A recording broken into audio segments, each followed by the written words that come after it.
My name's Rhian. My day job is working for the NHS, which is reasonably stressful and not terribly creative at the moment, unfortunately. So I was thrilled to get a place on the Narrative Culture Lab at Metal.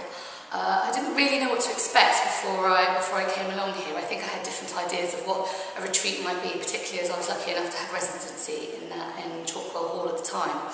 The house itself is amazing, absolutely fantastic, really sympathetically restored, and I really like the fact that the idea of ecology has kind of really been built into it because it is in the middle of the park, which is a fantastic location for a writer anyway, particularly with the estuary out to the windows, particularly where my bedroom was. But in terms of the activities during the day, meeting the three authors was very, very inspiring. That was absolutely fantastic.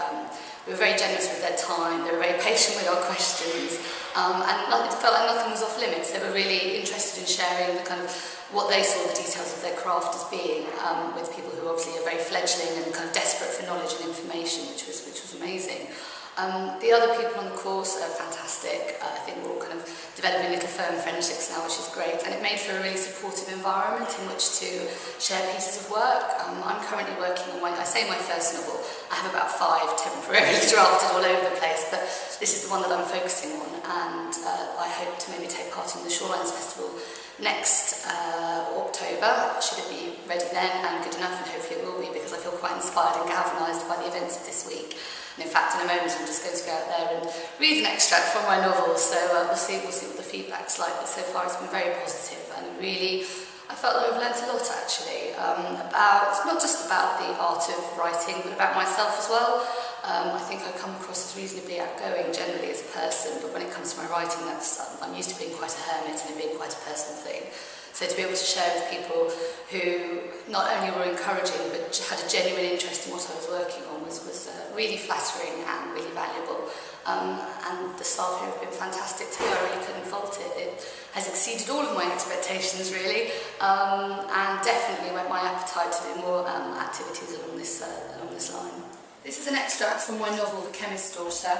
It's set in the early 1800s on the Isle of Wight, and in this particular scene, the protagonist's mother is recalling not so much a reminiscence as an incident which occurred when she went crabbing on Appleby Beach in Ryde. So I think it's quite atmospheric actually with the weather potentially. She had been hopeful of finding tiny-eyed crabs skittering about in a churning surf, washed ashore by the force of a convulsive sea storm the night before. The might of the tempest had shattered several fishing boats into splinters and drawn muscular tendrils of wireweed into clumps along the lower shore.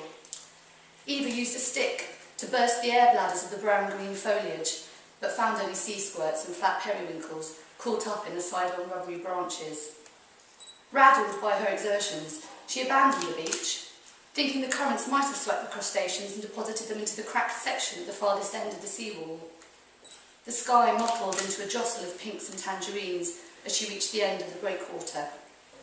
Eva felt in her pocket for the bacon rashers her mother had given her that morning, those too crispy to make a satisfactory breakfast for Eva's father. She tore off a piece, tied a length of twine around it, a makeshift snare. She plaited 3 strands of yarn together to reinforce the fishing lure, mindful of the spring tides. But this shortened the length, so much so that she was obliged to lie on her front and crawl to the edge of the wall to lower the line down into the water below. She trailed it, slowly back and forth, shifting her focus between the submerged bait and her own reflection. Even in the embers of the day, the sun had strength to flash rays off the sea. It felt to Eva that she was looking into a green glass mirror, her eyes sparkling emeralds, her teeth shining jade, a verdure mermaid. She knew she should concentrate on sensing a bite, but the rhythm of the dragging line was mesmerising. The day was cooling, but the haze of the warmed water, the sloshing of the backwash lullaby joined together in a cloudy daydream. Eva's eyes began to close. Her arms slowly stilled. Something inside her shoulder snapped sharply. The line snagged and she was pulled over the edge of the wall. Grimy water engulfed her as she thrashed her legs and arms, trying to stay afloat. The snare had been wrenched from her grasp. Her chest was on fire, her skin scraped down to bone where she'd been hauled across the scree-like surface of the decaying sea fence. Her mouth was brackish, tongue numb with swallowed seawater, as she tried to shout for help, but found her voice taken by the shock and cold. As she struggled against sodden skirts which threatened to drag her underwater, a heavy weight hurled against her shoulder blades, crushing her against the stonework.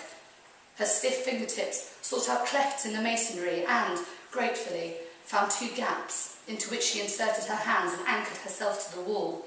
She clung tightly, resting her forehead against the slimy surface, breathing, shuddering, relieved the immediate danger was over. But the ponderous presence remained, a solid, rounded shape that had ascended in the rising water level and now insistently pressed against the nape of her neck. She had not yet thought about what could have happened. She had been interrupted so savagely from her reverie, all she could think of was getting out of the frigid water. Now that lack of insight began to chafe. Possible answers presented themselves in a flurry. A drifting lifebuoy, a barrel from a run-aground wreck. The sea was full of surprises, replete with debris. Eva released her grip from the opening in which her left hand had snug hold and, summoning all of her strength, swung her weight to one side, dislodging the object from its physical contact. The momentum continued through her body until her back struck the seawall and she finally faced the thing that had wrenched her into the water. And it was a thing. It may have once been a man, but that had been some time ago. The stout trunk was blue and bloated. It had split down the length of the breastbone, ruptured by the protrusion of a rust-coloured ribcage that floated within the hollowed-out chest cavity, the viscera having long since been eaten. 2 swollen arms were extended at right angles, the slack ropes of wasted muscle visible through fragile skin, bleached almost to translucency by the relentless salt lick of the sea. His hands were still attached, but the fingernails were gone. The nail beds, raw and wrinkled, were tapping out a macabre liquid semaphore in the tidal flow which lifted and then dropped the wasted wrists onto the swell. 2 puffy stumps were all that remained of his legs, bloodless and grey. The genitals that hung below were blackened and distended. Eva had been trying not to look at his head, the part that she now knew had trapped her against the wall. The macerated purple meat of his face was ragged, torn away in places where milky skull showed through. The jawbone unhinged on one side, giving him a lopsided grin which never rose to meet his eyes, 2 yawning sockets through which Eva could see the infinity of the ocean floor. Around the vertebrae of his neck was a length of twine, wiped twice tightly, a piece of bacon bobbed beneath, a disembodied epiglottis. Eva opened her mouth and was finally able to scream. Thank you.